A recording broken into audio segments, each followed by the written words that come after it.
السلام عليكم ورحمة الله وبركاته Abdulaziz. وعليكم السلام ورحمة الله وبركاته. كيف الحال bro? الحمد لله تمام. الحمد لله. I forgot you speak Arabic too, right? Or is it? Very little, شوية شوية. Alhamdulillah. Glad to have you. I really appreciate you accepting my offer to interview you. Glad to be part of the journey, man. Or conversation. I appreciate you calling it the journey because that's what I call it. Yeah, man. Alhamdulillah. I used to give like heavy introductions, but just learning from the pros, you just go into it, have a conversation. Yeah, make it smooth ride, yeah. Yeah, alhamdulillah. So we know of each other, but we don't know each other. That is true. So that's a good thing to kind of like get to know each other. Alhamdulillah. Right on, brother. Seems like we're vibing already, so we had a little bit of conversation before the cameras went on. Yep. So how's everything been with this whole COVID situation and just how life has been so far? Like, I'll be frank with you, like the first 3 months, like it was really hard on me, like especially getting like the different reports, going from the CDC, going from the US, going from the state. I was just like, and plus like family members, some people take it to the extreme, saying like all this crap, and it got to the point that I was kind of feeling like depressed and anxiety, and I was just working and going home. I was just going home, going to work, going home, not even going to the masjid. I just felt like at the end of the day, then I just had to do self-reflection. I was like, who brought this? Who brought this disease? Allah subhanahu wa ta'ala. And we part of our iman is وَبِالْقَدْرِ خَيْرِهِ وَشَرِّهِ. Like, we believe in the qadr. So if this is gonna afflict me, it's gonna afflict me no matter what. But I'm not gonna be the one that's gonna be careless. Like, go out there, go mingle with like crowds or like swaths of people, or people that you haven't been in the vicinity of. Or like be negligible about that. But what I concluded is, like, I think it was in August or September, where I was just like I need to like break this habit of just going home. Gotta start going to Jummah prayer again and just living life. And alhamdulillah, like spiritually, mentally, like at peace right now. Instead of like 3 months ago, I was just worried about every little thing, because whenever you just cooped up in your own place, it's basically like being locked up in your own little place. Like, it certainly felt like that. For sure. So definitely like putting your trust in Allah, being like logically, like be prepared, like put your like mask up when you need to, like don't try to go like in crowds that you don't have to, like minimal travel, whatnot. But at the end of the day, alhamdulillah, it's just a test like it did shook me to my core, like this was weird, but at the end of the day, like alhamdulillah, progressed, and like now I got the hang of it, and just life is smooth, alhamdulillah. Alhamdulillah. I think that's the thing that I felt is like, especially with the ideas that I have, it's like it felt a little bit limiting than before. It was. Because I was just like, because I even had like an internship, and usually like whenever I'm in a new place, I like get to know people. I was already myself, like I was a hermit, like in the sense like introvert, like not talking to anybody, just doing the work and going home, going to work and going home. And it was just like, and I was just shying away from conversations. It just builds on, and like shaitan's always like whispering in your ear, always giving you like that pessimistic like ordeal, like making you like building a mountain out of a molehill, saying like, those people don't like you, or they don't like how you work, or all the shenanigans. That's not really like it is. But alhamdulillah, you just got to get a grip of it. At the end of the day, people are going through a lot. Alhamdulillah, like been blessed with, don't have to worry about losing a job, or don't have to worry about my meal, or don't have to worry about like not able to make rent, because subhanallah, like I heard people were like, there's a lot of people that got like eviction notices. Then I was hearing a report of like, even like a Somali community like in Minnesota, they couldn't pay their rent anymore, so they were forced to sleep, like circumstances forced them to sleep in the parks. Subhanallah, I didn't even know about that. Like people, because they had that, I think that three months of rent, I can't rent moratorium or something, I'm not sure what they called it, but the land. But again, though, these guys, if they don't pay rent, how are the owners going to pay the mortgage? So it's like that kind of like that trickling. But alhamdulillah, if you have your health, you have a job, and you have steady income, that's especially going through this, and that's like one of the biggest blessings that we have from Allah subhanahu wa ta'ala. And like we took it for granted. Like who would have thought like people would lose, like who would have thought like you wouldn't be able to go out of your house, or you wouldn't been able to go to the market, or you couldn't do this and then. Like the basic blessings that we had.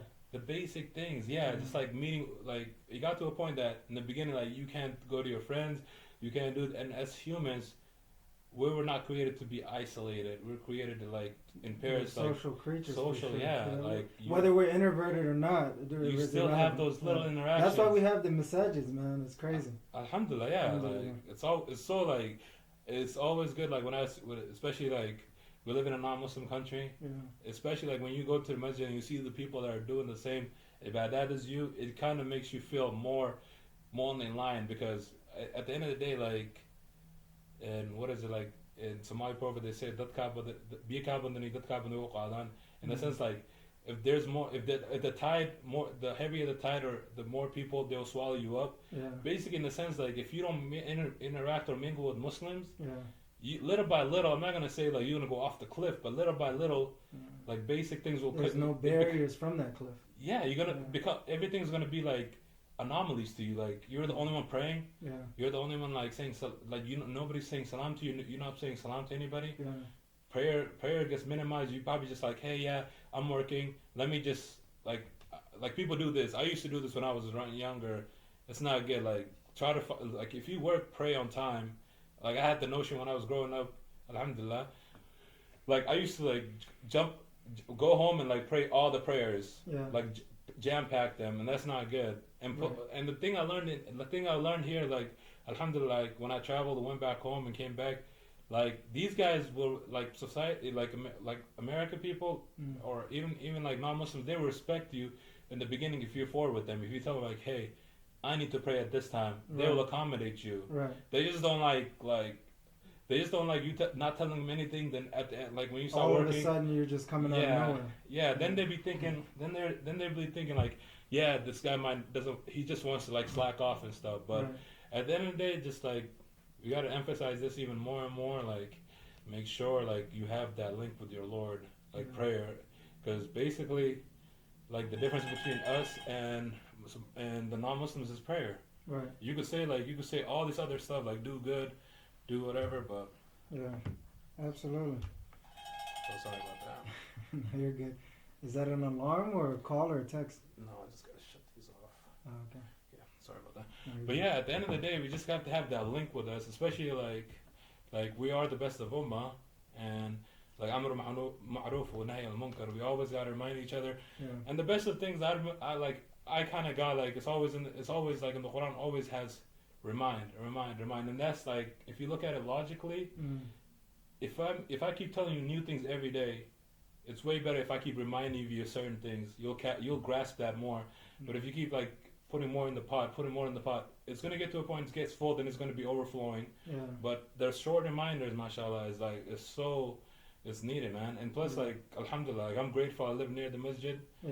And that kind of gives you rejuvenated, man. That kind of just like, that spirituality is like something else, mashallah. When you just like let go of the world, even though we don't have the level of qusur is not there that we want it, but it's better than none. It's getting there, but at the end, it's just like, it's blissful, man. Just being with your, like, in front of your creator, reading Quran.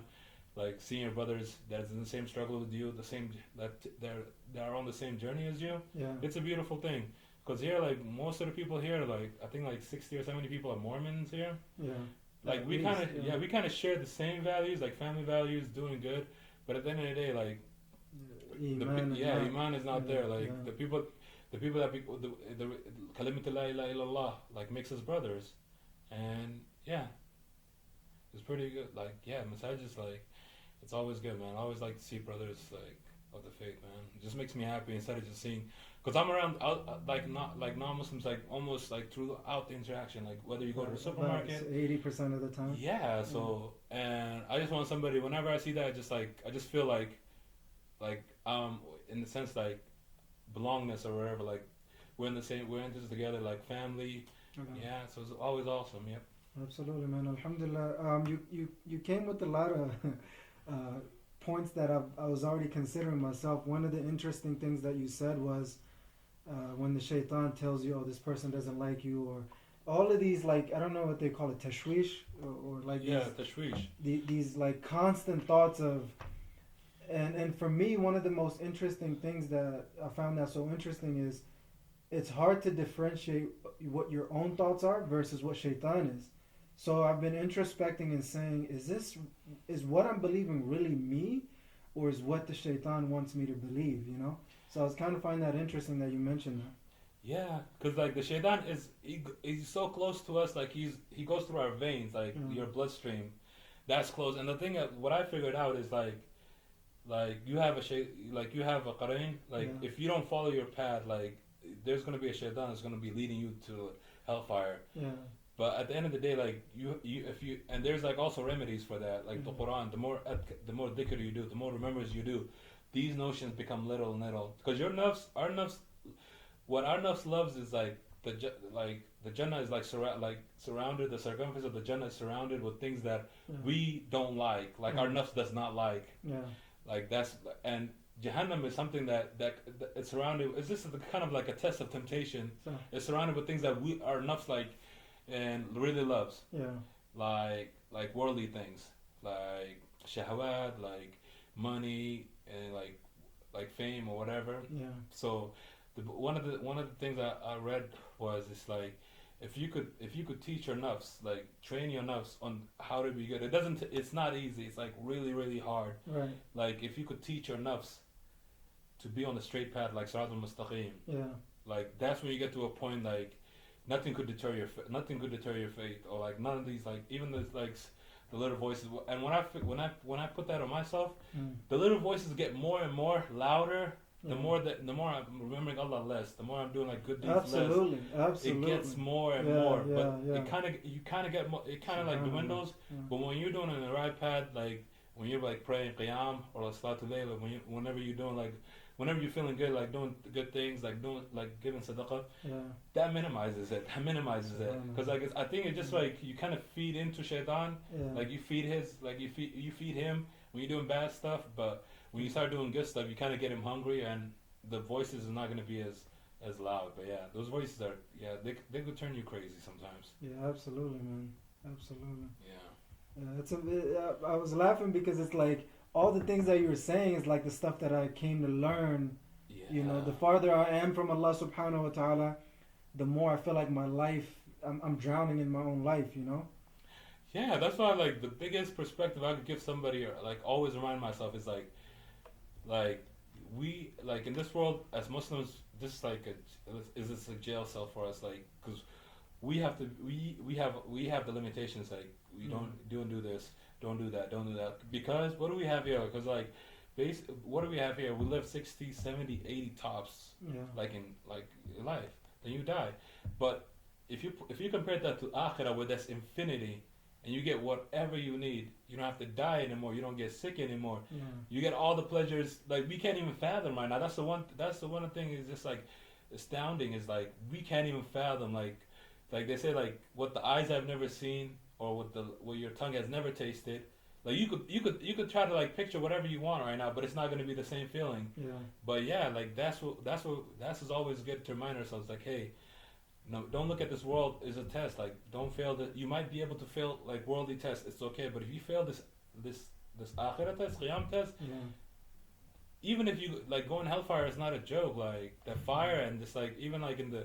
Because your akhirah starts as soon as you die. Like your grave is the star side there. If you're not, either it's gonna be a wasa, like it's gonna be like Riyadul Jannah, or like Humrul Jahannam, like one of the pits of like hellfire. And yeah, like there's adab in the qabr. Yeah. Like people that didn't pray, people that committed zina, people that did that used to like make people used to like nameems, all that stuff. Like we have the thing for us is like we got the guide right now for this exam. Like we have the guidebook, Rasulullah sallallahu alaihi wasallam, Sunnah, and the Quran. Like if you carry those two things steadfast, you'll never get lost. Another thing like it's beautiful about our religion is, and my dad always like reminds me, just like learn your deen. Like don't have anybody teach you your deen, because you have all the resources. You have you like now right now technology is so much, you could teach yourself Arabic. Even not that, you could like know like translation by yourself. Yeah. So because there's people, there are always going to be people that use their religion to their own good, like to their own like and selfishness. Yeah. Like they'll read you an ayah and twist the words so they can think like to benefit them. But if you know your religion, you could just tell like, hey, I'm sorry, but chief, but that's not it. And the other thing we're like, alhamdulillah, blessed with is like we have a straight connection with our Lord.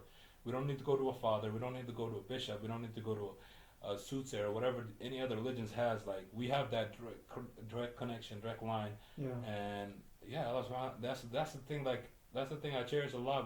Whenever I see these guys like telling me like, hey, yeah, I gotta go to church and I gotta go confess my sins to another guy, or pay some money to be absolved, or some people like they do like whatever they want. They commit sins after sins after sins, but they say like, hey, yeah, at the end of before I die, I'm gonna just say I get by my Lord and Savior Jesus, and I'm good. And I'm like, how is that even fair? Like everything gotta be balanced out. Like without balance, like basically, okay, if you're saying you did all this crappy stuff, you still go to the same place as somebody who like held themselves, who like strived to do good. You can't be equal. Like there's always going to be that balance, and there's always going to be people that's going to be different levels of people at the end of the day. Yeah, for sure, man. Subhanallah. Man, yeah, I mean, I definitely agree with all the things that you just mentioned. It's just a couple of the things that kept coming to my mind while you were saying that is like our guide, and right now with the whole situation, what's going on with France. Oh yeah, like that's disgusting. Cause like how you gonna say in one breath, if you say anything anti-Semitic, that you go to jail. But the thing it is like I think in our sense we put ourselves in this position because I think the last like Khilafat I think was like Uthmaniyin or like the Turkish, like Islam used to rule the whole world. Yeah. But when we started like going to forget like not relying on ourselves on the religion, and going to like non-Muslims and tell them like, hey, I want to take over this land, help me defeat my brother. Like the same thing that happened like in Spain, like the last place that Muslims were there in Europe. Yeah. And the other thing is like it says right there in the Quran, if you held steadfast, like you'll be in the upper echelon. But the day that you think you're gonna get more benefits from without this book, or so-called democracy, or so-called whatever these guys call it, that's when you're gonna be like at your lowest point. Because we have the thing, because like it's proven, like when people are falling to the deen to the T, they're the most successful, like technology wise. Any other thing, because if you like ruling yourself with the book, there's nothing. But the day that you say like, I need to create a constitution, or I need to create whatever these nonsense do, and coming to the France thing, they're like, that's blatant racism. Yeah. Just because some people like fanatics say like they scream Allah Akbar and kill somebody. How is that? That doesn't have anything to do with the religion. Just like I hate the hypocrisy these guys also do. Like when a white person kills somebody, oh, he was a loner, he was mental, had some mental issues and things like that. Yeah, but if a black guy kills somebody, oh, he was a gang member, he was this. Yeah. But yeah, they give him a straight pass. But at the end of the day, what we need as Ummah is to be united. Yeah. Because united, we're the strongest, but divided, basically that's what it is. Like when somebody could divide you, everybody's saying like, oh, we're not the case right now. It's not us. But at the end of the day, it's gonna come to you. Yeah. And for him to say something like blatantly, but I appreciate the Muslim world. They did get up. Like there's a lot of people like they did in marches and stuff. And the thing is like he is gonna feel the wrath of that. Like if you push people to the brink, it's just like a cat. If you put her in the corner and keep like clawing at it, it's gonna fight back. Yeah. Yeah. Absolutely.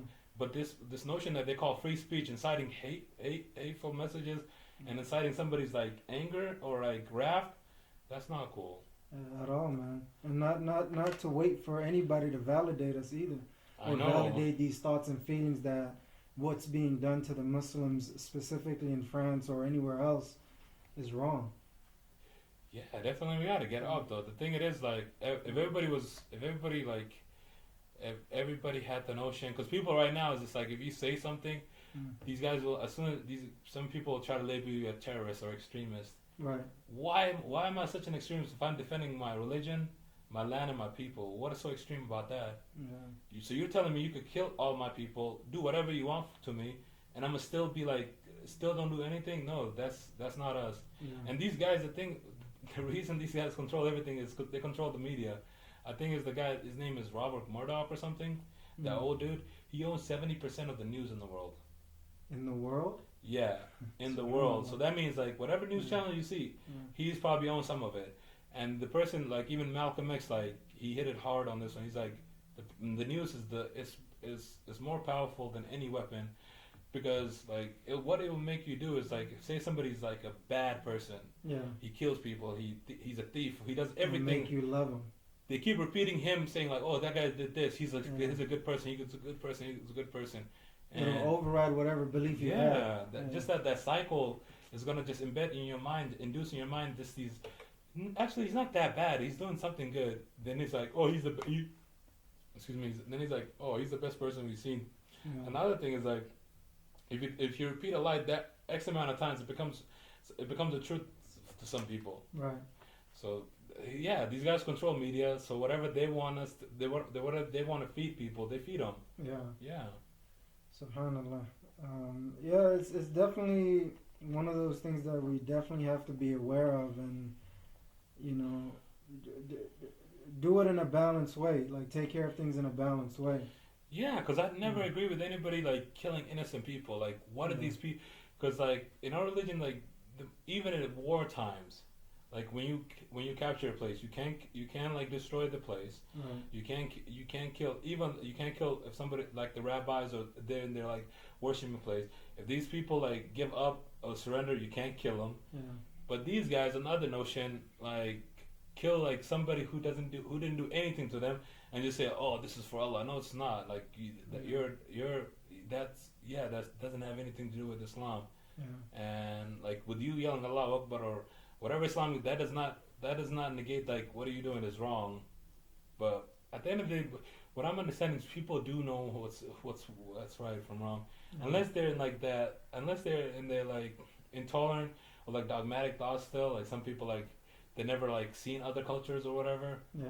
Like those guys will like they're hard headed, so they don't understand because they don't know what they don't. They're fearful too. Yeah, they're fearful. Yeah. And just like example, like the place that we're in right now, the political turmoil right now is like very polarizing. Yeah. Like now you have people like if you're one side, if you're a Democrat, oh you're liberal, oh you do this, oh you wanna bring in immigration, oh you wanna do this, and if you're these other guys like you're racist, you're xenophobic, and all that. Yeah. At the end of the day, like may Allah make this like an election peaceful for us, because their people like if this goes crazy for me. One odd thing I did was just like that was good for me is like I just took myself out of the politics.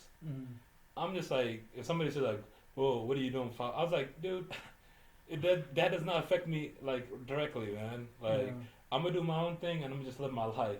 If somebody's a Republican or somebody's wearing a MAGA hat, I could care less. That's them. That's their opinion. Yeah. If I can't tell somebody not to wear a hat, and then in the same breath, I can't tell them. They can't have them tell me like you can't pray or you can't wear a khamis or you can't thobe or whatever. That's their belief. This country is like you have a freedom of ideas, right? Or a freedom of whatever. Like, but yeah, just like I don't know why people get like they get so angry now. Somebody just says, I support Trump. I'm like, why? Yeah. You're supporting Biden, right? So you're supporting somebody, oh, that guy is like, yeah, I'm not a fan of Trump either, but at the end of the day, he's the ruling president. Yeah. And I'm not going to like, at the end of the day, but I realize I'm not going to like waste breath on something that I don't have any effect on. Like if I curse him or like, swear on him, what is that going to bring me? Nothing. Yeah. That guy does not even know who I am. At the end of the day, if there's something locally and somebody's being like abusive against like some people, like then yeah, I'll stand up for them, like because that's locally here. Yeah. And the thing that we need to focus on is these local representatives, the people that we are electing here locally. Those affect us more than what somebody in Washington is affecting us. So yeah, we gotta get our narrative straight, and people saying, and yeah, don't stoke fears. Like I don't believe in like rioting either. I don't care whatever cause you are. If you're looting something, that's not good. Like I don't condone police violence, but at the end of the day, if you can't tell me demolish the police, who's gonna you want this place to run like anarchy, like the strongest survive? That means like there's nobody like holding balance. Somebody could just kill you. Take your property, do whatever they want to your family. And I'm like, no, don't demolish the police. Like, educate, get more accountability there. Yeah. If they kill somebody, they don't have the immunity. Let's give them that and like have their cameras on. Like, but if somebody's attacking them, they have the right to protect themselves. Right. But I'm just saying there has to be a balance. But whenever somebody comes out, and especially with this Black Lives Matter, with their core, I don't really agree with them. They're trying to get rid of like they don't believe in like paternal families. Paternal families.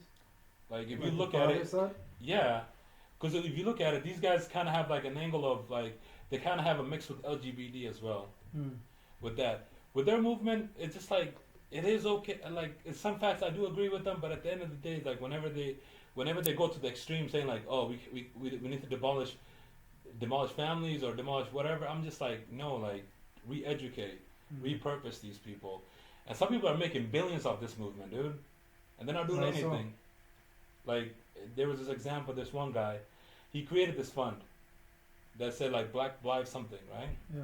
He got like all this donation. The guy like got like close to $1 million or $2 million before the FBI like came in because he was saying. I saw something along those lines. Yeah, man. There's a lot of people like whenever I think like even the name is like is a trademark, man. Like even when George Floyd died, somebody tried to trademark his name. George Floyd. Yeah. That's crazy. But yeah, like the thing it is like with whatever movement you have to look really careful in these things because it's a whole like if you say like all these guys want is like Black lives, like they're just caring about the black people. That's just the facade, like the outside area. You gotta go inside and see like what exactly do you want to do for black people. Yeah, I get that. No, so what I'm hearing is like there's like one side, the second side of it is like the ulterior motives or personal gain, but then there's the real Black Lives Matter movement where people are fighting for black people's rights and then anybody else's rights who have been infringed upon, you know? Yeah, I agree with that. When I want to like push everything, like now I want to push myself as well as be part of the be like a representation. We need representation, man. Yeah. Like literally, we could like I said this numerous times. We could march or we could parade or whatever we want to do till the cows come home. Yeah. But if we don't have any representation, nobody's gonna do any. Nobody's gonna change those laws that keep oppressing us. Yeah. That's what I'm saying. Like the youth, that's the future, man. We have to like invest in our youths, have them like get them educated, get them like the process of like getting elected, get them like to these spots that they be elected to these positions that we be able to bring about and change. But if we just say like somebody dies, somebody gets killed, and you keep getting like small amount of money, that does not do anything. Yeah. Like I think like Breonna Taylor's case, like the house next door got more justice than she got. Yeah. Because it was straight as a bullet. Yeah. Then you know how messed up the system is for black people. Yeah. Like somebody could shoot you and kill you, but if a bullet grazes another house, that house is gonna be. Yeah. Sometimes I don't even fathom that. I'm just like. And these guys, what they love to do is they like to always pull up Chicago, how black people kill each other, the gang members, or Baltimore, or some of these rough neighborhoods. Yeah. Like these black kids become gang members, and they try to watch too much movies or Scarface or Grand Theft Auto, and just think like they're the baddest MFs ever. Yeah. They're fighting over land that they don't even rent. They rent. Or areas. Yeah. But yeah, the one thing I want to push every time is like let's get some representation over there. Without representation, nobody's gonna, like localized level here. We have people that run for mayors, right? Right. We have people that counsel people. Yeah. So locally, council people change. Local politics. Local politics. Instead of looking up to the like presidency is gonna be people could run there. Right. But one thing that initial change comes from localized movements. Because who selects, like, who brings in the law? Senate. Senate, right? Like, the House brings about the law, the Senate approves it. We send people to the Senate. I think we have, like, 3 spots in Senate and 4 or 3 in the House of Representatives. Yeah. We need to make sure, like, people that are going have the value, have the, like, what we need in their intentions. Right. They might give you the false narrative saying, like, if you select me, I'm going to give you this, I'm going to give you that. But you got to really, like, hold their feet to the fire once you select them. It's like, hey, we selected you. What do you want to? What are you going to do for us? Process too. There it is. Like that's one thing. Once we get people like that, we have like alhamdulillah. I'm seeing a great movement in the States right now. Like more Muslim people, more people of color are getting in those positions. Like Somalis, I think we have like more so than before, right? More than before. Like it's like before it was just white folks, just like old white men just keep winning. Like, nobody was contesting their races really. But now just like people are feeling it. They want that change. That's what I'm saying. Like, push education, push the narrative that you could be changed. Like, don't like I hate when I hear like, especially black folks saying like, why vote? It doesn't do anything. Yeah. Because if you don't vote, you have a voice, but you're constricting your voice, your own voice. You're constricting. I know it might not make sense to you right now, but as a whole community, you have a percentage. That's why they call it like the Latino vote, the black vote, the Muslim vote. Because some of these races, the margin of defeat and victory is so little. Like one group could push it. Like what they said, like it over to like in the 2016 election, what they said is like if more black men voted, he would have lost or whatever. You know, I that's a very, very interesting thing. One thing that I realized recently that connects to that hopelessness is just forget, like, not forget, but like put this aside for a second. Look at even our own personal goals. We're not connected to them. Yeah, we're complacent. Big time. So one thing that I realized is if we are connected to these goals and not feeling hopeless about it, that'll open the gateway to thinking, okay, maybe these other things are not as far-fetched as we think it is. You know what I mean? Yeah, because the narrative, it is, some people have the narrative saying like, if you're black or if you're non-white, you can't really change anything, but that's wrong. Like it's not going to surmount anything. Yeah, because if it didn't surmount anything, people would have been still having slaves here. Right. Because it does. The thing it is, it does that. Powerful. Yeah, because the thing it does make a difference. But the thing it is just like, and the illusion that we have is like we get distracted. We get distracted when somebody says like black people can't amount to anything in this country. That's false. Right. You have to put in yourself. You have to want success as well. Yeah. But I'm guarantee you, like if you had good support and if you wanted to achieve something, you put your wholehearted effort, you're gonna get it. Because this, like in America we live in, is different from any other country in the world. There is something called the American dream. If you put your money where your mouth is, you strive, you go sleepless nights, you put in the work, you're gonna get to the highest places here. Like it's no BS. Like people, like even like for black people, like where they found success is like sport athletes, like musicians, and like we have doctors that are black, we have like nurses, we have judges, we have everybody. But in the notion it's just like if you say like that's too, just like the complacent part about it, or just like if you defeat you, excuse me, but you already defeated yourself when you say like I can't do that, or it's not, this is the white man's world, or whatever that notion is. But yeah, so the thing it is like we have to want change in, and if we become the pinnacle of change, then change happens, because there's a lot of people just looking for like somebody, a voice to be heard that kind of ignites that flame. So they want change. There's like numerous people. I believe like people are good, man. Like people are good as a whole. Like out of like percentage wise, like 80 to 85 people are good. For sure. It's just like that 5. That's a good core belief to have, by the way. Yeah, like because most of us think opposite of that. Yeah, because people are good. There's just like very few pockets of people that are just that's like kind of racist or like they're racist. And those things, like those voices are more louder than the majority, the masses. Right. Because right now, when you like, even when you go through neighborhoods, you'll see like Black Lives Matter, like a gay pride or whatever, like LGBT. Everybody's supporting it. Back then, I don't know. Like I wasn't alive in the '60s, but I don't think it was this. The white folks were this. The '60s. It wasn't even in the 2000s. Yeah. It wasn't even. I don't know, man. Maybe social media has a lot to do with it. Does, because it brought everybody. It bring everybody together. Yeah. Like if something happens, positivity is not news, right? Yeah. It's all the negativity that's happened. The negativity that's news. But everybody's connected now. Like if something happens, like George Floyd in Minnesota. Yeah, nobody would have known about that at all. It would have been snuffed in that community. Right. Or like Jacob. And there's no outlet for anybody to express what happened, let alone share the actual clip. Yeah. Like another thing that says Black men's life right now is that camera and going Facebook Live. You know how many like women say like BS stuff, like if you know the dog, the bird watcher over in Central Park, how she's like, oh, he's attacking me. Oh, that kind of stuff gets black men killed. Right. And these guys reporting fake news, just like Emmett Till, how the girl lied about him. and he was 14, for God's sakes. He was a kid, and these guys freaking like beat the crap out of him and killed him. And his mom had the courage to say, "I want to have an open casket so they could see what they did to my son." Like the atrocities these guys, like, I'm not blaming the guys right now, because these guys, they're not responsible for what their dads or granddads did, but I'm just saying the atrocities that was committed against like black people here, Indians people here. It's like unbelievable. With some of the stories, these guys sugarcoat the crap out of school. Like whatever they teach you in school, that's BS. Like how they say like, oh, black people came, and they were slaves and they picked cotton and they became free. Nah. Like there's a lot of there was atrocities,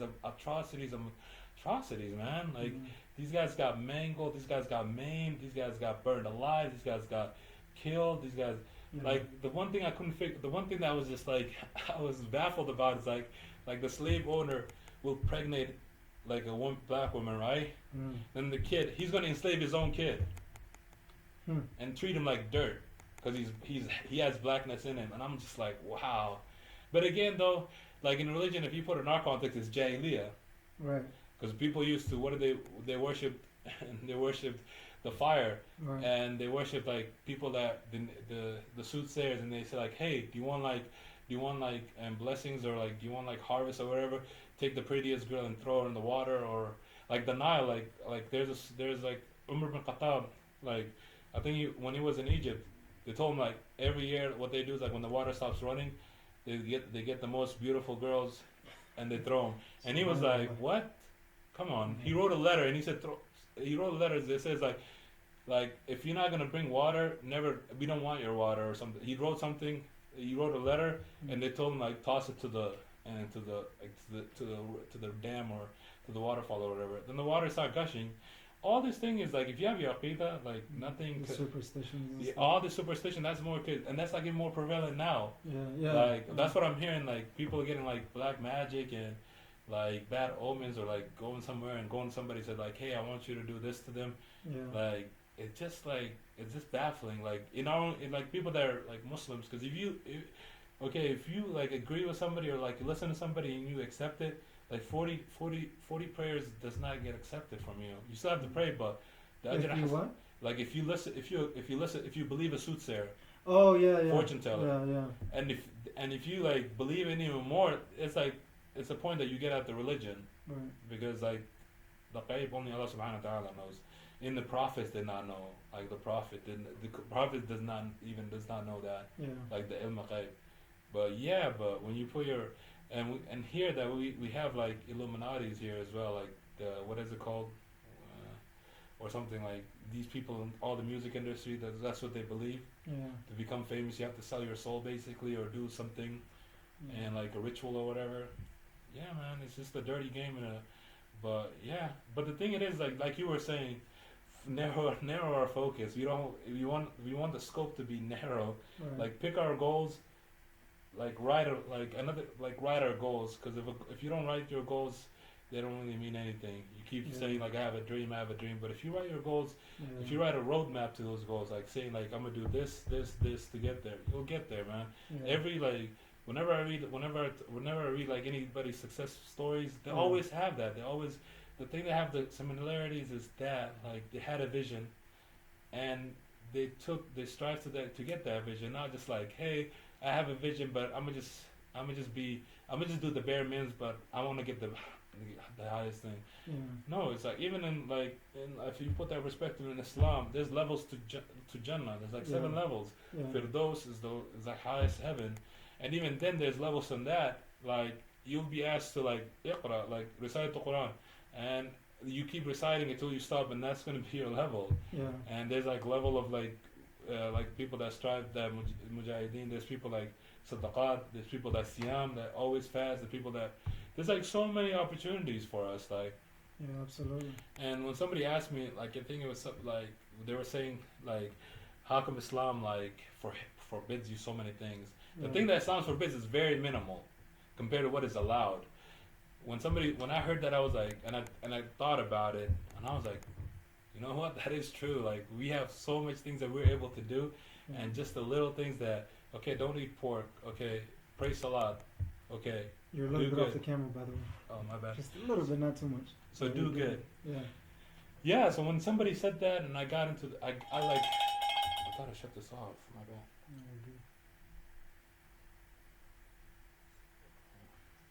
But yeah, the thing it is just like.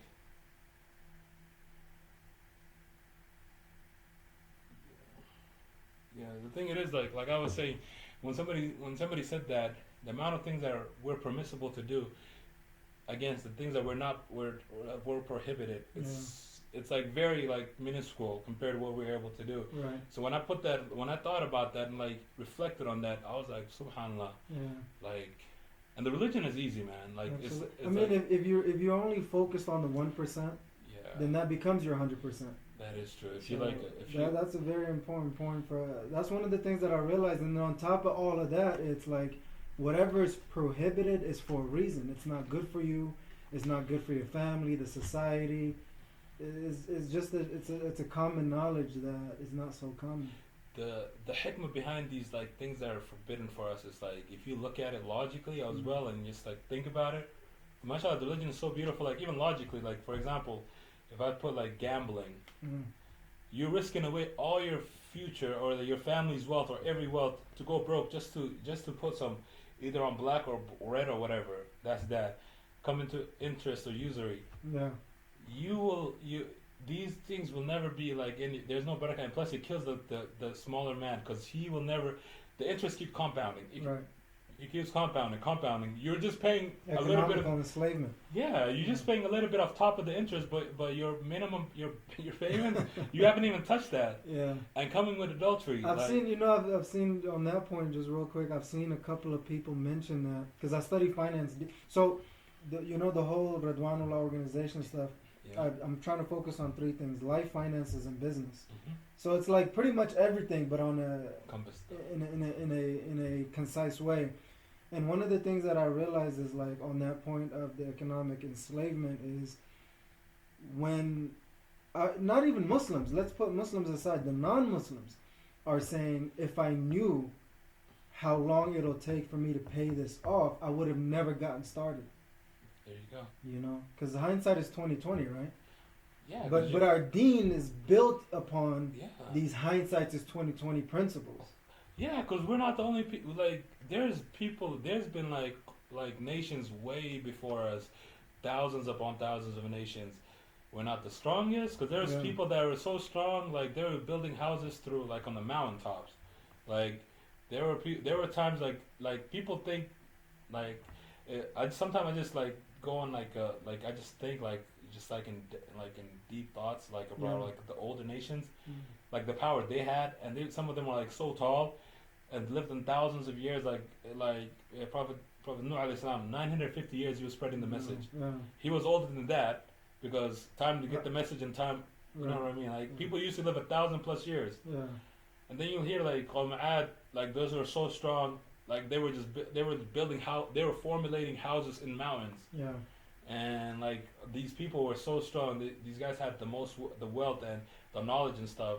Like just like in the basic bare minimums, like the pyramids, they still can't figure out how these guys made, like how the pyramids came together.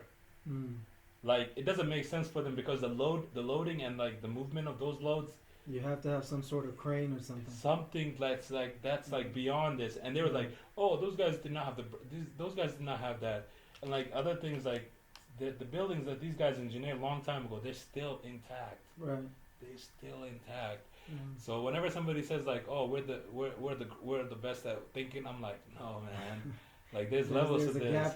There's levels to this. Sure. Maybe like technology-wise, you're flying right now and all that, but at the end of the day, like you got to be tested with the test of time. Yeah, definitely.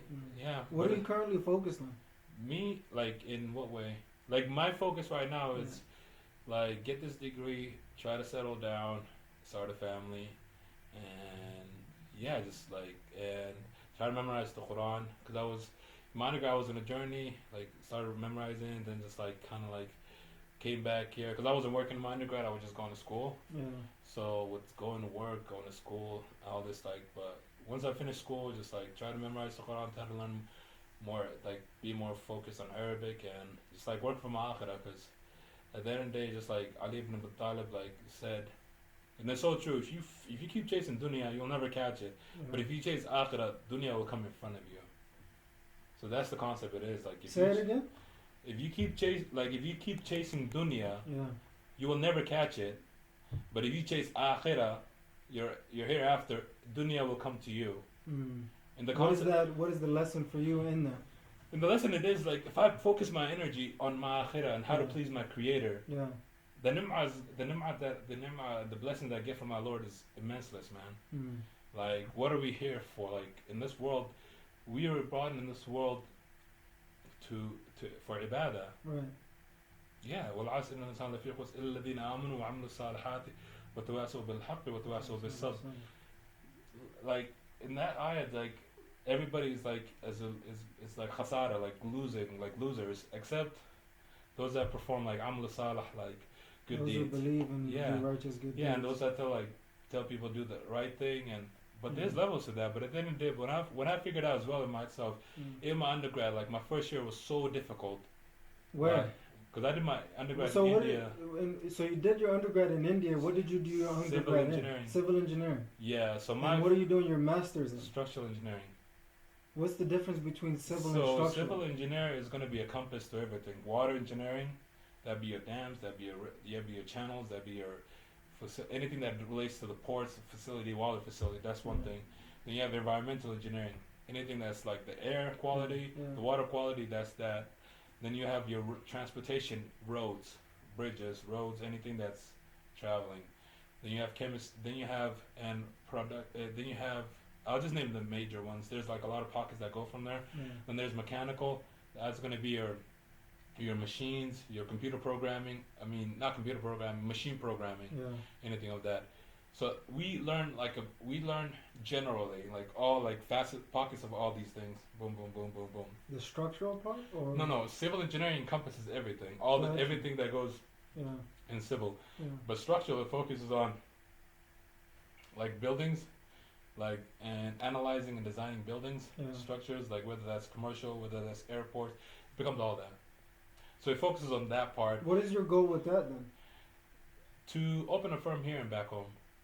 Oh man, that's big, mashallah. Yeah. So there's the connection with entrepreneurial ideas and mindsets. Yeah, because I took classes, man. Like the thing it is, like right now I'm learning about like I'm educating myself in like stocks. I'm educating myself in other like avenues of revenue streams because I'm tired of my money just sitting on a bank just collecting dust because I have to like there's knowledge out there, but the thing I like when somebody says like you don't know what you don't know. Right. You don't know something if you don't have any idea what's missing, like you will never like think that's missing. That's one thing. Yeah. And like the other thing is like we limit ourselves so much.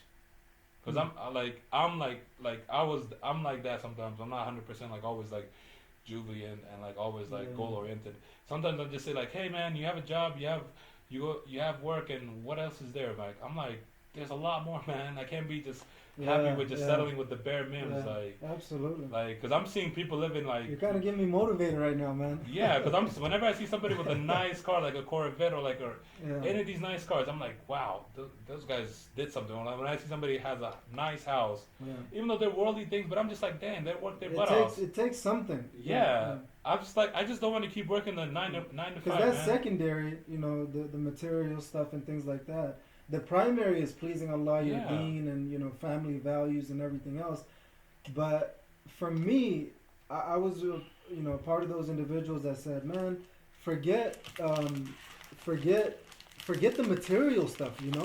I grew up in this country, and all I had was, I was so into the material stuff. I was like trying to wear the flyest stuff, all of it, Yeah. But then there came to a point where the deen came into my life, and I was like, man, forget this dunya, forget all the material stuff and everything else. And I came through a stretch in my life where I was like just solely focused on that. And now what I realized based on, the material success, which in one sense is nothing because it's vain, right? It's going to be something that's going to be gone in a short period of time.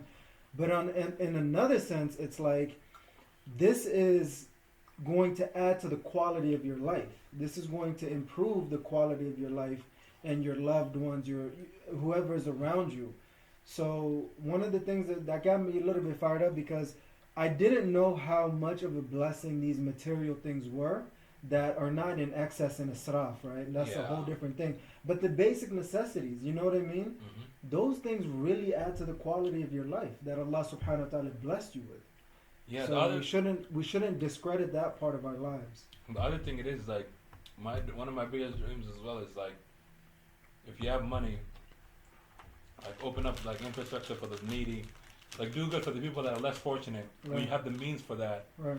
Like that's another thing, because like whenever you build a mosque, whenever you build a well, that's like sadaqah jariyah. Even when you die, or whenever you pay for somebody's like education, somebody who's an orphan, like that thing continues even when you die.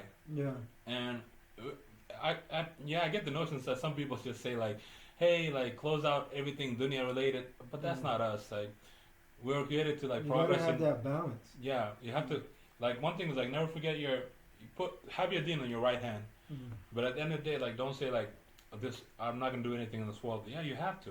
Right. You have to work, unless you want to. Like the thing I love about entrepreneurship is like you're working for yourself, and you're gonna create business. You're gonna create jobs that people work for you.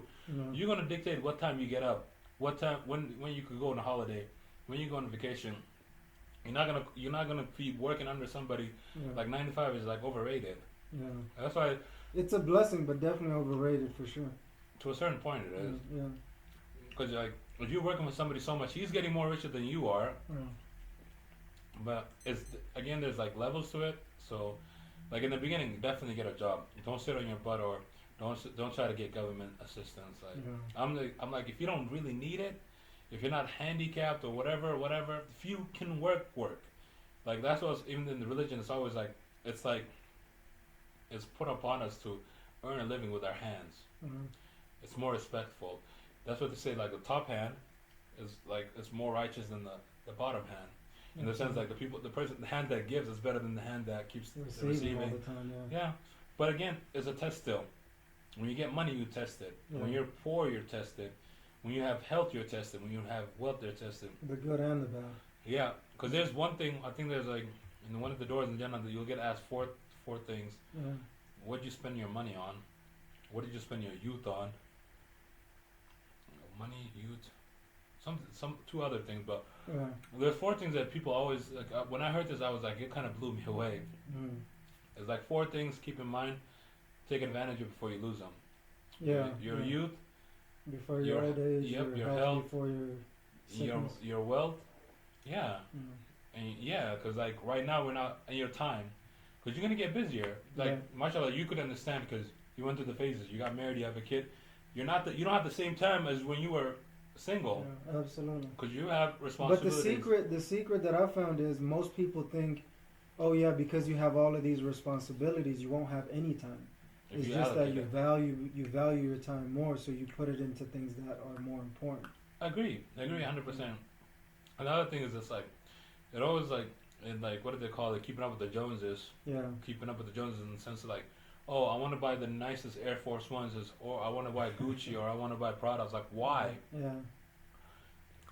Like, what are you like trying to make these Italian or French people richer or whatever? Yeah.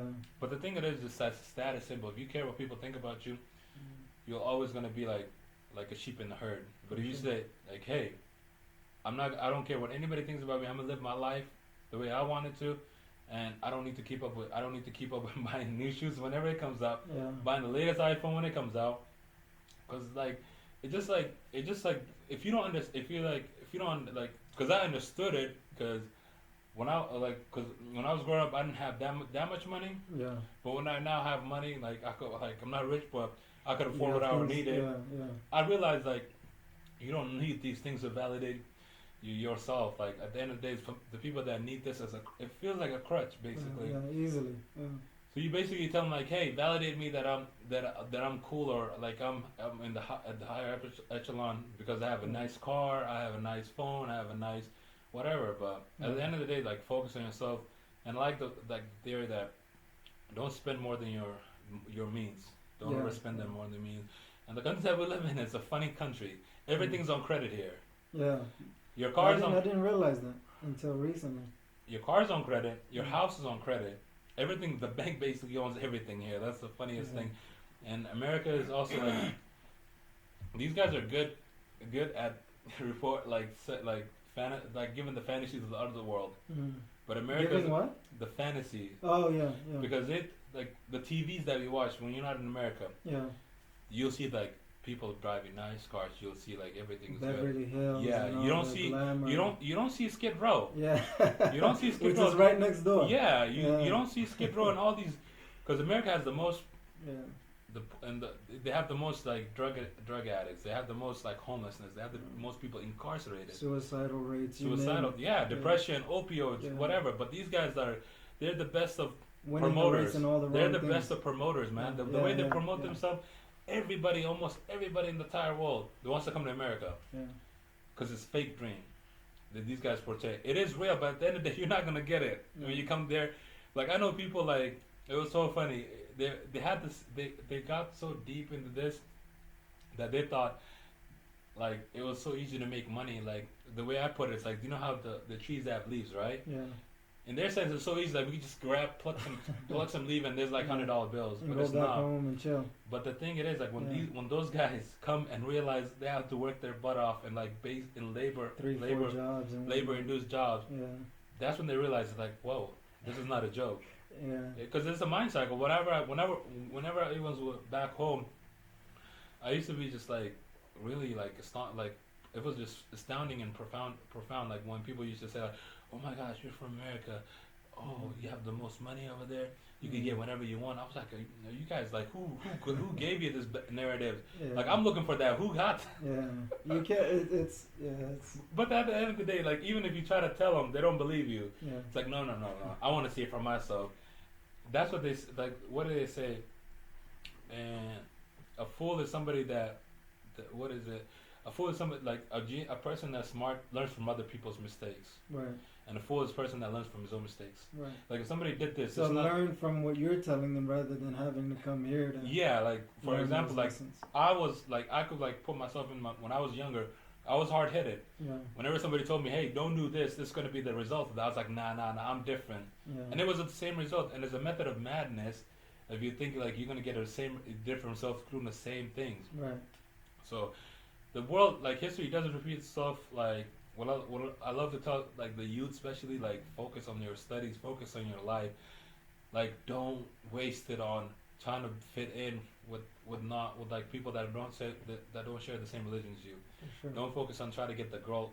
Don't focus on try to get easy money or like whether that's drug dealing or whether that's whatever. Yeah. Focus on it. And another point I wanted to touch on was it's like وبر الوالدين, like I can't stress that enough. Like the hardships and the parents, that relationship.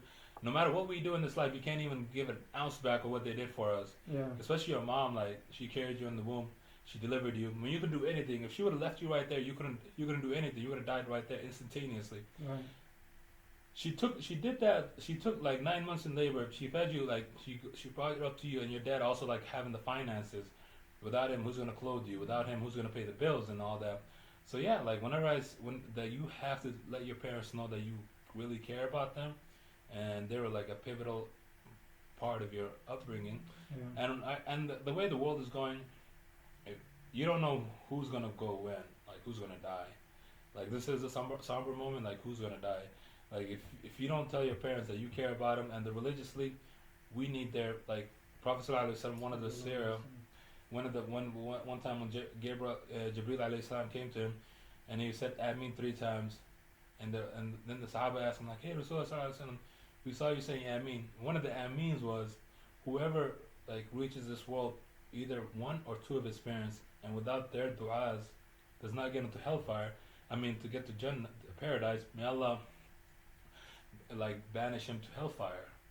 Like when you look at that, and I'm just like, wow. Like whenever they tell you like your paradise is under your mom's feet, that's the notion. And there's like a lot, there's a lot of like ayahs in the Quran that says like, ittaqullah, like fear Allah or fear the end of the day. Do good to your parents. Do good to your parents. And if you like look at the weightage of that, that's what like tell like kids like. Take advantage of your parents while you have them. Make sure that you tell them make sure that you tell them like you care about them, you love them, And yeah, like, and the other things like how you treat your parents, your kids gonna be treating you the same. Because like I'll try to like the one of the stories like this dad, he was blind, and his son was just like his son was just getting fed up with him. This was in the olden days. So his friend took him. He took his dad. He's blind. He left him like in a desert or whatever, and the dad got like eaten by a lion, right? So the son, he grows up. He has a kid. Same thing happens to him. He turns blind. Then his son, like the same thing that his son is about to take him to the same place he took his dad. And then he's like, "Hey, where are you taking me, son?" It's like, "No, nowhere. We're just gonna go for it." Then he remembers. It clicks on him because it's just like that one moment that kind of shakes you. He's like, "Oh yeah, you're gonna take me over there so I could die just like I took my dad to die." So everything is just like it repeats itself. So yeah, just be good to your parents, like, because without them, they were the vessel that you came into this world for, and a lot of people take that for granted. No matter whenever I see people like trying to get angry with their parents or trying to say like, "Oh, my parents don't do anything for me," I'm just like, "Are you kidding me?" Like the things they went through for you, like nobody else in this world would. But yeah, so definitely like keep your parents, like if they're alive or if you still even have one of them, just make them realize that you care about them, you love them, and you cherish them. Absolutely. Yeah. Jazakallah khair for sharing that. I mean, that's something that we all need to hear. Definitely. At the very least, as a reminder, if not as a wake-up call. Yeah, minimal. Yeah. What were you focused on before what you're currently focused on? Yeah, like when I was like a young age, like I wanted to make the NBA. Like I used to play a lot of basketball. I went to Murray High. They were like, it's a white school. That's crazy that we never played basketball together. I used to play like so much when I was like growing up, like almost every day, like to the point that I used to try out for the team. I used to get cut. I used to be heavy in basketball too. Yeah, even though I was better than the majority, I was getting cut. But because my mindset didn't realize there's politics in this. There's parents that donate to the school, and so they need their they need their students their kids to be in the team, so or else they won't donate. And it was predominantly white school. Yeah. So which school was that?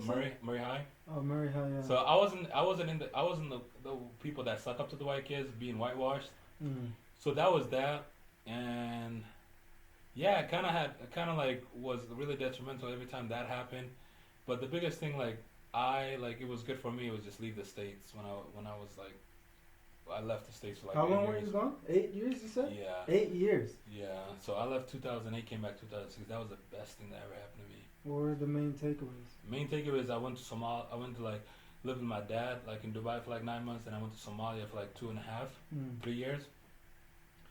And just the mindset, my mindset changed fully, man. I was able to realize, like, I was able to like wake up from this dream that I was in, and the notion that when I was here growing up, I was like, yeah, man, you're gonna make the NBA, you're gonna make millions. I was not that good. I was not that hungry, and I was not like tall or like I wasn't focused on my athletics. Like I could ball the crap out. I was in okay shape, but you have to be in prime shape. You have to be like the best in like the whole state and like whatever. So that was one thing, and I never focused on studies. So when I went back home, I had an opportunity. Like my half brothers, half siblings and my stepmom were living in like India, and the university was like recognized around the world. So that opportunity came. Did 4 years over there. But the thing in Somalia was just like I had to, like when I went deep rooted, because I was just like, yeah, I'm American, I'm not Somalian. I lost that identity. Like I didn't speak the language that good. I couldn't understand it, but the identity, like I was always like, the other thing like I realized looking back was like I was like scared, like fearful for my deen. Like nobody sees me that I'm praying. Nobody sees me that I'm like doing wudu. Now I could care less. Like I pray whenever, if I can't read so much, I'll pray like in the grass or like in a parking lot. Have my salih, face the qibla and pray. That time I didn't have the like the bravery of that. I was just thinking, hey, like just hide. Like in the other sense, that's just try to fit in. Right. And I realized that like it doesn't matter like these people respect you more when you're like genuine and you care for yourself. But when I look back at it, like being like hiding whatever I was doing, like praying wise and fasting wise or whatever, just trying to fit in the sense like, oh, don't even speak Somali or whatever, just speak English. But then when I went back home and I saw like people dealing with real problems and like in real life and just like it just the maturity level just like exponential growth I saw myself maturity wise. Yeah. Like thinking about like, yeah, man, like you screwed around so much, like you wasted time, like time to wake up, man. Time to be serious about life. Life, yeah.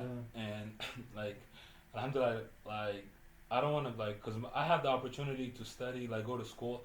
I can't be just sufficed with just a normal labor job. Like that's gonna be a wasteful time of energy, money, like a lot of these things. I have to like hope for like the high, like work, start for like being higher. I can't just like just bare minimums. I can't do that. Like I spend time and money. The other, and the growth was there, and like being better at the religion. That was one of the other things that was like really helpful. Like praying, reading Quran. Like these are not like they were like it was not like I was not doing it here. I was praying, but the level of prayer was like a little bit like I was just either praying at home, yeah. But the focus and just like that clarity kind of really hit me, especially like when you don't live with your mom. Yeah. When you live abroad, definitely like you have to grow up really fast. So that was one of the biggest takeaways. Like, how old were you when you left? I was like 17. Oh, okay. Yeah. What was the trigger point to you going back home or traveling abroad? So it was just like, and like I was doing good school like till like 10th. Then I just started hanging out with the wrong crowds. Like my grades started dipping. So I just like, and I just got fed up with life or something like that. It kind of instance from like getting cut from the basketball team. Yeah. Kind of like that really hit me really hard. So I just wanted to go live with my dad for like 9 months. It was just like clarity, and it was what I needed, man. Alhamdulillah, I think we all need that, having a different perspective, even though we came from that perspective. Yeah, man. It's just like, because this will consume you, dude. It will engulf you. Like at the end of the day, like I just remember it's just like I needed that change. Even though like the beginning I used to hate it, like why did I leave, or like in the initial like I want to go back. Yeah. But when I finished it, like when I graduated and came back, and I was just like, wow, mashallah, like Allah subhanahu wa ta'ala saved my life. Like I would have been ending up in the streets or locked up here. Like the things I was doing was the road that you're on. Yeah, just like mingling with the bad crowd, or like just trying to be like the toughest guy, or like just trying to holler at any girl and anyone. Yeah. It's just an empty life. At the end of the day, you're gonna get locked up. You're gonna catch a disease, like whatever. No matter how safe you think you are, you're gonna catch something, or you're gonna die. Like I remember one guy I remember one Somali. I can't remember his name, but even if he's still here, like he told me one day, like he just straight up told me like, yo, like don't end up dead in here. Like this is like it's like 6 8 like 1 a.m. man. What are you doing here? Go home. Like you don't want your parents to find like just you laying down there like one false move, like people shoot for triggers or whatever. Yeah. But yeah, like when I remember those kind of things, and when I feel that, I'm just like, it's a blessing. Like whenever Allah subhanahu wa ta'ala saves you, like you kind of feel like put that perspective in. Yeah. Like you need a change. If you keep continuing this path, it's not gonna leave you anything but destruction, and you're just gonna push people away that care about you. Yeah. And the so-called friends you have, they're not your friends. Especially if they're doing bad stuff, like they're gonna be the means of you getting locked up, you being a drug addict, and whatever. Yeah, I mean, we go through phases where our friends are more valuable than our family, but as you mature, you understand your friends are not even secondary; they're probably like third or fourth in the values and priorities. So yeah, because nobody in this world will want you the best for you as your parents and your family do, because they're like they say, blood is thicker than water. Yeah. But whenever you think like this friend, he won't even like your family would do whatever it takes. If you're in the hospital, they will stay there like overnight with you. Nobody was gonna do that. No friends will do that. There's like rarity, but at the end of the day, like I mean, majority are opportunistic, and we've all been. As long as we're having fun, we're gonna be there. If you're not fun, I'm out. There it is. Yeah, because I remember like that reminds me like growing up, like when I was in like teen years, I was just used to get like at the house calls, like constant calls, like, hey, where's Abdul? Where's Abdulaziz? Then when I started getting in trouble or whatever, the phones call getting less and less. Then my mom was just like, okay, I told you, like these guys only want you when you're like high up there and like really enjoyable. But once you get like that, when you get a track record that's getting locked up, or like I wasn't like locked up in like jail or whatever. I just like locked up in a juvie like one night but that was good as well. It kind of woke me up. Yeah. But in essence, like, you don't want to be part of the system, especially like what I always tell myself and anybody else, like, if be careful, like if your skin tone is dark and your complexion is dark, you don't get that many chances in this and what do you call it, in the system. No, if you're black, these guys make an example out of you. If you're white, they're lenient, but if you're black, they make an example out of you. And you get like people getting charged like for a small amount of weed, they're getting locked up for 30 years, and it's legal now. Like, look at the audacity of that. It's crazy. So that's definitely something good to keep in mind. What are you gonna be focused on? Because we talked about what you're currently focused on, what you were focused on, and what you're going to be focused on. What do you think that is? What I want to be focused on is just like in the life, like have a multi-million-dollar, like even billion-dollar, like in companies that I'm major of, like, and like philanthropy side, like make sure like do a lot of good for the needy and the less fortunate, and open schools or hospitals or of that, and in the sense that, and also like be a hafid and just like learn more about the religion day by day, and just be like have adequate knowledge about, and the more knowledge that you gain, the closer you are and like to Allah subhanahu wa ta'ala and the Prophet sallallahu alaihi wasallam, the more knowledge that we have about the deen. You could say like, yeah, I love it, but what it is just like when people like able to cry just like reading a ayah, their heart has been softened, because hearts are hard, because what are we doing like now? We're just like wasting time talking or like listening to music, watching TV shows, movies. That kind of keeps getting the heart harder. But whatever the things that make it softer is like Quran, dhikr, like, and qiyam, salatul layl, like doing good, like that kind of like that's when you feel like when you read about the ayah that talks about hellfire, you start getting like your fear gets like upon you, like boom, wow, like you feel it almost. And when you feel about Jannah, you get like that excitement, like wow, that like the prosperity and all that stuff. So yeah, work on yourself. Best thing you can do for yourself is work on yourself, man. And the other thing I like to tell people, like, don't focus on other people. Focus on yourself first. The more focus you have on yourself, the less time you'll have on focus on others. Whenever somebody tells us like, "Oh, look, did you hear what that guy did or that girl did or that?" I'm like, that's none of your business. Like what are you doing? Like, focus on you. Focus on the business that pays you, right? Yeah, like focus on you, because nobody cares. Like, what are you gonna be just talking about gossiping? What is that gonna do? Like what we call fariqudir or whatever, it doesn't do anything. That's what I've noticed. Also, when I focus on myself, I feel so much better too. I feel like such a better place. Like, as well as like, when I'm out talking to my friends, I don't need to bash anybody else. I don't need to talk like anybody behind my back, because I got better things to talk about. Like, hey, like I'm going through this. Like, I'm going to school. Like, I'm trying to work on myself. And what about you? What goals do you have? The more time do you have, like, you're goal oriented, and you talk to your friends about like something that's more progressive, instead of like politics or sports or something. That one thing, like in our community, that we need to improve as a whole is just like focusing on like how to better ourselves, instead of like having our elders going to some place where it's everywhere. Every place I went to, I just see like the older gentlemen, all they do is go sit there, have some tea, spend 3-5 hours, countless hours, just talking about nonsense. In the end of the day, in the same breath, you could go like help your kids do something, get something, or you could help yourself get educated, but that's one thing. Like, I always like I realized when I went everywhere else, I just see like Somali men. But I like it. I'm not saying like totally stop that. I'm just like minimizing. Not like countless 3-4 hours. Oh yeah, talking about Qabil and talking about this and talking about that. And I'm just like, you sat on your tail for this long. Well, you know. But yeah, then I like to incorporate with these guys that did like a lot of success like in their life.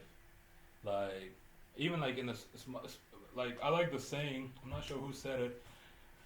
They say work as you're gonna live forever, and worship like you're gonna die tomorrow. So in those sense, like if I expand on those, like work hard, that means like you're gonna be living. You gotta work for tomorrow, the next day forward. And worship, that means like make that prayer you're praying with such a khushu', that such a like you're good, such a khushu' that it might be your last prayer. That might be the last prayer that you pray. So that's the perspective. That's kind of like that's a good saying. Like keep in mind, just have that perspective in your life.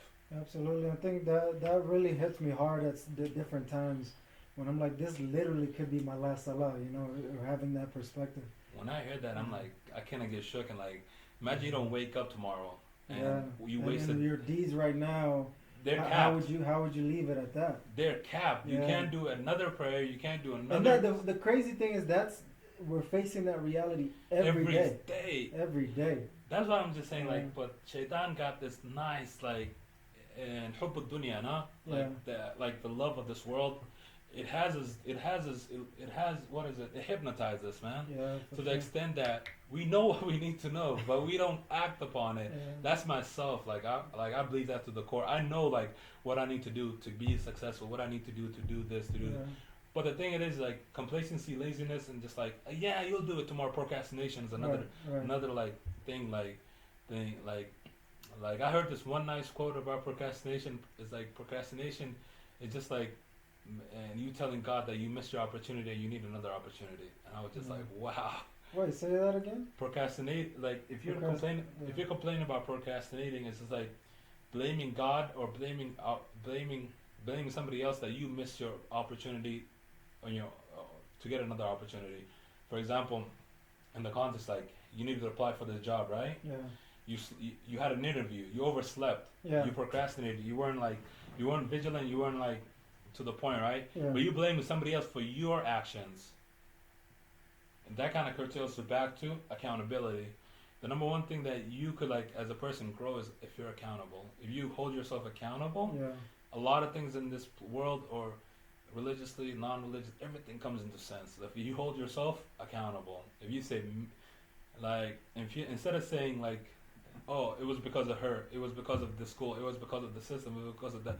No, if you hold yourself accountable, like you can't control what you can control. What you can control, that's yourself, right? You can control like what time you go to sleep, what time you wake up, how hard you study, how hard you work out, how hard you focus on your business, whether that's your own business or other business. That's your control. Yeah. But the point that a lot of people what they do is like they play the blame game. They're like, it's because I'm black. Oh, it's because I'm from Somalia. It's because I'm an immigrant. I'm a Muslim. Oh, it's because the teacher liked the other person. Oh, the school was not for me. Everything is external. There's only one common denominator in that. That's you complaining about other people. Yeah. And if you have take full responsibility. Yeah. And people that always keep blaming the blame game, they never go anywhere.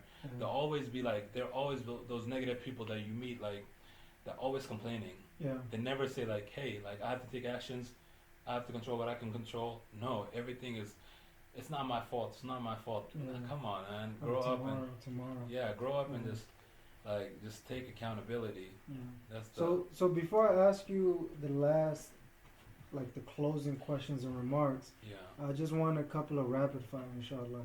Okay. So meaning answer it as quickly as you possibly can. Okay. But as concise as you possibly can, and if you need to stretch it just a little bit longer, it's perfectly fine. But speed is key. Okay, no worries. So, and what I want to say is, go as detailed or broad as you want, because they can get just a little bit personal. But no worries. Okay. So the two set of questions that I've had was like, when you look at your life. So how old are you? 29. 29. So when you look at your life so far, in these 29 years that Allah subhanahu wa ta'ala allowed you to live, what are the things that you're most proud of? Like you've accomplished? Not that much. There has to be something though. Like I would say like one of the happy days I was. This is not a trick question, by the way. No, one of the happiest days I was like when I got my final results for my undergrads, then then I knew I was gonna graduate in 4 years. Yeah. That was a proud moment. Okay. See, that's what I wanted to dig into, because sometimes what I realize, even for me or whoever I'm normally working with through my work, is we take things for granted, and we're kind of shooting through. It doesn't really sink in. So I wanted to really not let it sink. Obviously for me as well, but for you as well. It's just that I wanted to kind of celebrate that success with you. So graduating. Yeah, because India was it was really tough. Right, you're competing with the geniuses in a way. not just competing, just passing the classes was really difficult. Like I had like it was like the first year I was ready to quit. Like and like I even called my mom. I was like, Mom, like this is not for me. Like I just want to do anything. And the thing, everything but this. Yeah, and then she's like, hey, like I know you want to quit, but just give it another semester. Just give it another semester. And when I saw the people there, I got motivated from like these kids that were from Yemen. Yeah. That one guy from Yemen, that his English was just like not even his native language. Yeah. And I spoke better English than him, but he passed more classes than I have.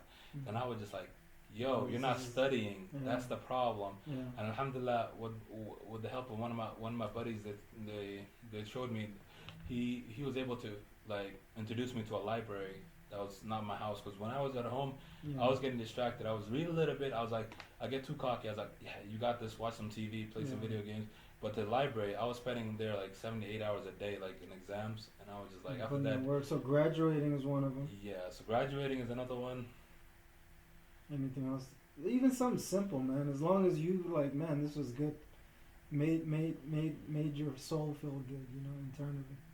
Not really, man. I have like things that are just like normal, but not to the extent that I'm like just like proud of myself now, man. Okay. Like, I'm just having that hunger, just like not satisfied. Yeah. So I guess that's the other side of the question. What do you wish you would have done so far, or what are the things that? I mean, obviously there's still an opportunity, but you wish you would have completed by now. Me, like I wish I would have like everything happens for a reason. What the past is past. Like we move on. But one thing I would have focused on is like focused early on, not wasting time. Like getting graduated by like finishing school by the time I'm 24. Yeah. And like already my work experience but alhamdulillah, I take it with a grain of salt, because I wouldn't be the person right now if I didn't go through those. Right. Like that's one thing I like to like remind myself. Like those things you're stronger because of it. Yeah, those things I needed. I needed those. I needed those battles. I needed those obstacles. I needed those times that I needed those to make me the man I am right now, and like the perspective and like the consciousness that I have right now. Yeah. So I wouldn't change anything in my life, because everything is written. But the thing I would change is like focus on time, like not wasting time. Yeah. That's one thing. That's one thing I do. One thing I would change if I need to change. Absolutely. So the next set of questions, Jazakallah khair for sharing and being transparent. Yeah. The next set of questions is like, what is the most happiest time in your life so far? Those questions are really hard to answer. I don't know. Is it just me, or I don't know yet, man. Like if I was married, I would have said when I had a kid, but like graduating was really nice. Graduating was really nice. And getting to the U was okay, but I'm not graduated yet, so that's still out there. And so circling back, like the happiest time of your life was the graduation. Yeah, that's and probably it. What was the most painful time of your life? And there's a couple. Like first year when I failed, and I was just feeling so crappy that I was just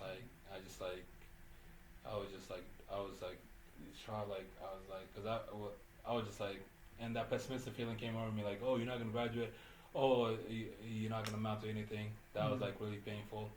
The other little points, like when I went to Somalia and I just realized like what I was doing was just like, I just realized like what I was living out here was just bogus life. And when I went back home, and he was like 15-year-old, like getting married and having his own life, and the responsibility.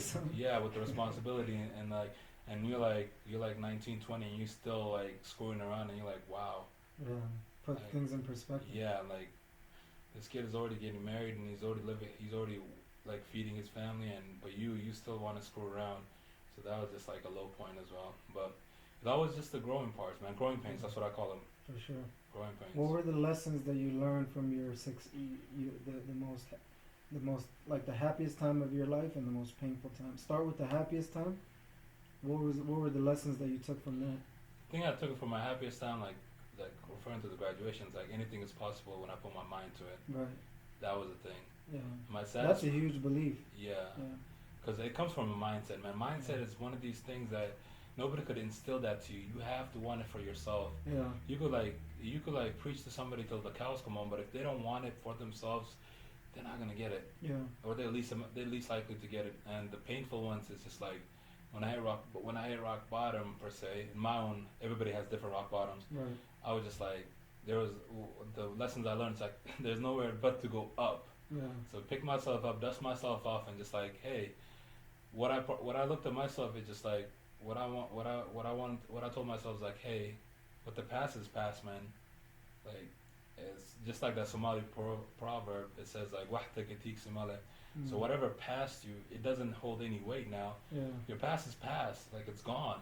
Focus on your present and focus on your future. Yeah. And like Tawbah is there, like Ibadah is there, like live, like focus on what you're doing right now. One thing that the shaitan always loves to do is just like, and it happens to me so many times, and it happened to me in the past so much. It's like he makes you think like it's too late to do anything. Yeah. Oh yeah, you didn't pray these times. Why pray now? Just go with it. No, like you still have the time.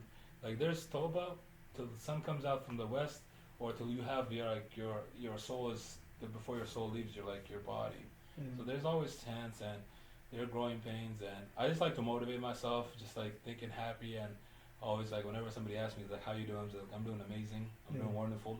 Just putting it out there instead of saying, oh, I'm having a crappy day, oh, I'm feeling bad. No, I'm having a fantastic day, the best day of my life. Every day is going to be better and better. Yeah. With that mindset you instill in yourself, it's just like you don't get negative thoughts creeping in your mind. Yeah. You're always happy. Self-esteem, and you have a balance in your life. You're not like stress, anxiety is not going to hit you that bad. Whenever something life throws like a curveball. Yeah. Like that. So always instill yourself. It's always a great day. Those are great lessons, mashallah. And what drives you?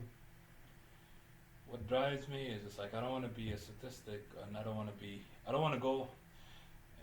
be like growing like 60 when I'm like 50 or 60 and just realizing like I could have done so much more, but I chose not to.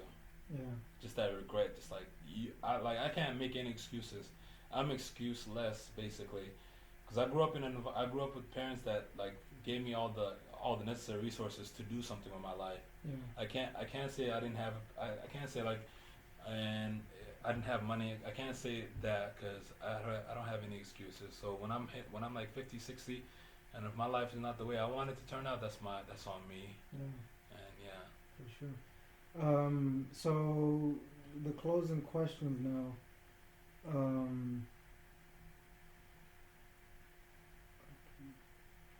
So let's say, what are the top 3 nasihas, advice that you would give to your younger self? Like these are like the top 3 that you would say, okay, this is what I would have told myself, gave myself as an advice. Okay, first is gonna be like, and cherish your time, like focus on your time, because whatever time passes, never coming back to you. Mm-hmm. The next thing is like focus on your goals instead of focusing on other limelight. In the sense that when I elaborate on that, it means like you're not gonna be a rapper, you're not gonna make it in the NBA. Like focus on realistic goals. That's another one. And the third one is just like learn from other people's lessons, like mishaps. Don't like keep repeating. Don't like try to reinvent the wheel. Yeah. Those are great, man. Mashallah. Yeah, I really like those a lot, mashallah. Especially time, the goals, and then don't reinvent the wheel. They're actually kind of aligned if you really look at it. Yeah, definitely. They're kind of like domino effect a little bit. One leads to another. Yep. So let's say somebody wanted to contact you, how would they reach you? Through my Facebook feed. I'm trying to create a YouTube page right now. Just like you share like great content. Yeah, and just like life experience. Yeah. Facebook, LinkedIn, and yeah. What are the names that they search? I'm not sure. Like with Facebook, it's gonna be Abdulaziz Hassan. Mm-hmm. LinkedIn, I think it's the same Abdulaziz Hassan. Instagram is, I think AZIZ 8001. But everything is kind of connected. So if you added one, the other ones it'll show you the other ones. Yeah. Okay, cool, man.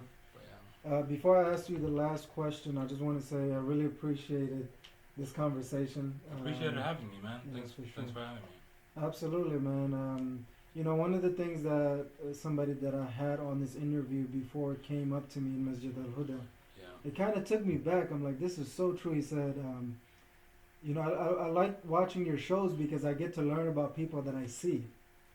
Yeah. But we never talk and communicate. So you kind of open that door of knowledge or like that door of experience to that person without them actually knowing them on a personal level because of the interview. Yeah. Yeah. It's crazy that a show has to be there for us to get to know each other. Yeah, I think we could do better. Yeah. Because honestly, like, I don't even think we would have ever sat down and talked in depth like this. Because like, you know, because everybody's just so busy and running every day. We came to pray. Yeah. Then we leave. Then the day ends, dude. Time goes so fast there. It's not even. Yeah. Because like work, school, and the day is over. Yeah. Subhanallah. So I genuinely appreciate this conversation. I took a lot more than, I don't want to say I anticipated, because I always like to like expect low. Yeah. So whatever I get is always a blessing, you know. But I definitely got a lot more than. Yeah, of course, man. For, so I really appreciated this connection and the conversation, and hopefully. Yeah, and I like what you're doing, man. The thing that I like what you're doing is like putting like, I'm not trying to like put myself in the high place, but I like when you get like different people from the community and just interviewing them. This could be just like this, like even if you reach one person, like a viewer, that this just hits the right chord, it hits home with them. It's like, I'm pretty sure there's a lot of opportunities. Like, there. Like boom, like. These people are doing what they're like. They had like their pitfalls, they had their mishaps, but they're working on it. So that means it's not too late for me. But even if you get that one viewer that changes, like that's a blessing in itself. For sure. Yeah. And I like the fact that I see now that we're more aligned than I ever thought. Yeah, possible. Man, like, it seems like we're all focused on the same things. Yeah, you don't know what you don't know. Yeah. You don't know what you don't know, for sure. Yeah. For sure, man. So Jazakallah khair. No problem, brother. It's one of those things where you can't really take back. So I just want to try to appreciate and Yeah, definitely. Like let's just grow together as a community, as Somali man, as like Muslim man, and just like focus. Build each other instead of tearing each other down. Yeah, man. Like be happy for our successes, and whenever something befalls us, just like be that rock for them, and just say like, hey, you got this. No worries, man. It happens. Keep going. You got this. If you can't do it, if that person did it, who was stopping you? Just that mindset again. That mindset is just like reading books and stuff. That mindset is one thing. If you could like understand what mindset really is, like you could definitely change your life. Like the aspect of you living. Like for example, just that question. Your whole world view. Yeah, just like that question. How are you doing? Yeah. If you just have that mindset, say I'm doing wonderful. I'm doing amazing. Great. That's a mindset that you're positive right there. But it's going all right. I don't know. That's another that mindset changes everything. Like people think people minimize the effects of it. But your mindset could move mountains if people realize what they could do. But and again, just like learning yourself. Everybody's different. Everybody goes through different things. Just learn yourself, like intellectually, read, educate yourself. Open your mind to different things. Don't minimize yourself. And other things like anybody you could learn something from anybody in walks of life, no matter if they're younger than you, older than you, different gender. Yeah, don't minimize the knowledge that you gain from anybody, just because you don't think you need it. Right. You don't know if you need that. As once they tell you you can benefit from, and everybody has could some benefit. sort of value. Because what I say is like, somebody said like nobody's really dumb. Everybody has different knowledges, and that is so true because different people have different pockets of knowledge. Right, based on their experience. Some people never went to school, but they will they know how to handle situations better than anything. But some people like that went to school, they're really book smart, but they're not street smarts. Like somebody could just swindle them. Hey, what's up? You want that they could take advantage of them. They don't know that, but you just have to just be well rounded and just man. And the thing I wanted to wish you is thanks for having me for the show. And man, I'm just I really appreciate whenever I saw your videos. I was like, man, this is impressive, and this just instills you're working hard and peace be Allah and all that. And wish you more success, man. I appreciate Keep coming out with that, because with the more expanding the university, even getting podcasts and even getting the imams on these shows, or the ones who accept. Yeah, at the end of the day, if you don't ask, you don't get it. Yeah. Like, closed mouths don't get fed. That's what one of my buddies told me. And I was just like, I laughed at first, and I was like, that is so true. Yeah. If I don't ask, how do I know? Another thing is, like, either it's going to be yes or no, right? You're going to still move on. Absolutely. Or, like, and even get these, like, people, like, higher up, like, people in, like, that are, like, either doctors or nurses. You know, one guy that I was actually offered to interview that's here. Yeah. That I'm really, really excited about. You know the NBA center from Mavericks, Diop? Diop? Yeah. He's here? Yeah. He lives in Utah. He lives in Utah. He's actually part of the jazz coaching staff. Nice. Is he Muslim? Yeah, so he's Muslim. So how did you guys connect? He was at Masjid Khadija? Medina.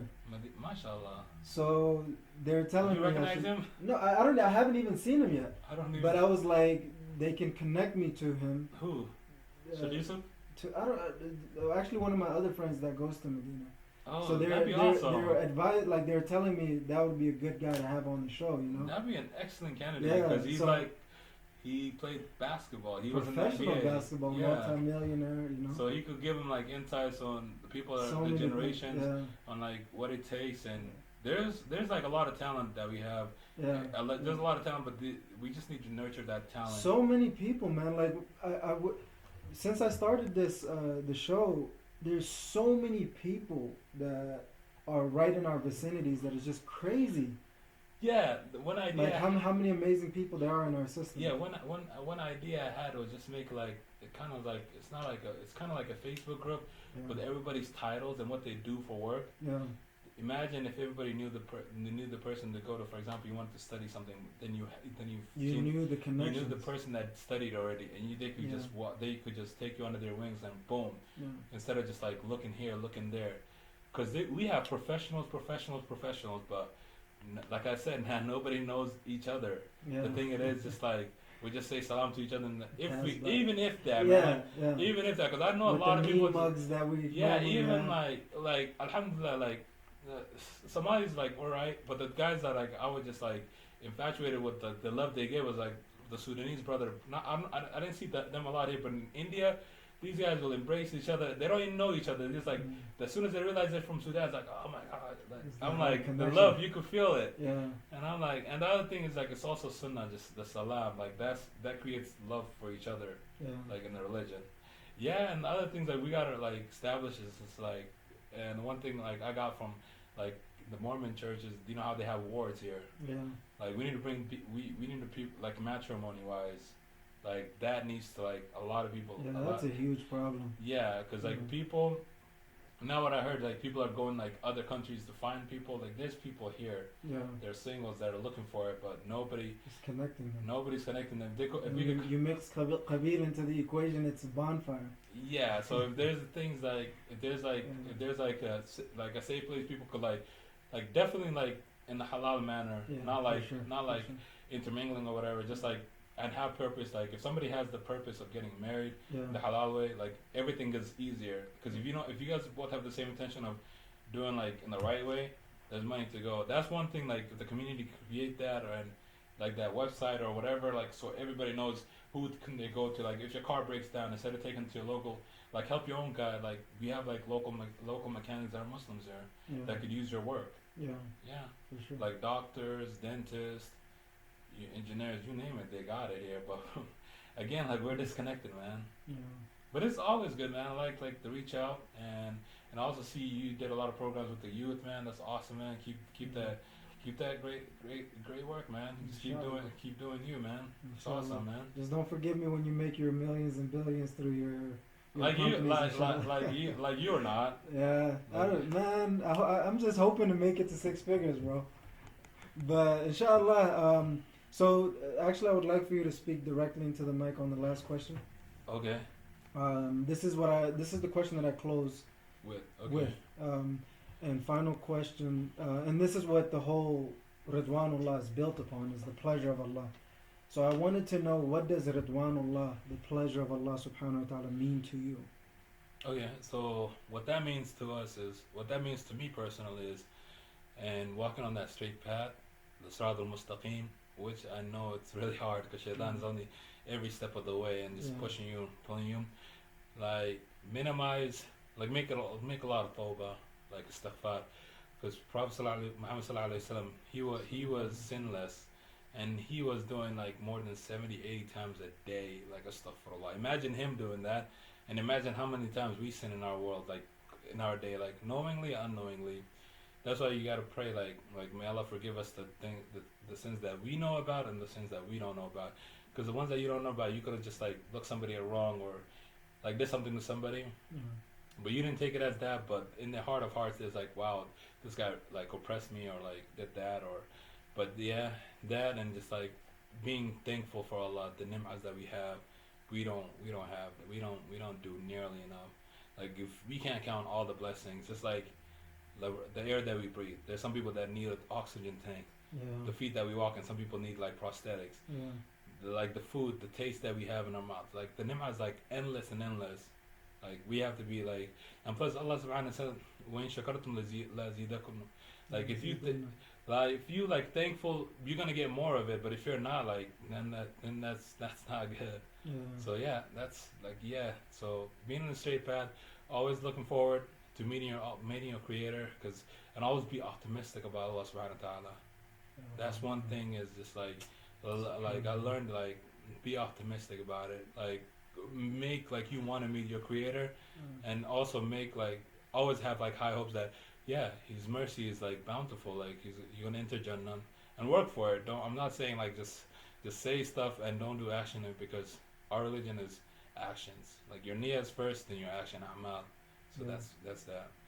Best answer I've heard so far. Let's see if somebody else will beat you to it. Jazakallahu khair. It's definitely been a pleasure. My side too, man.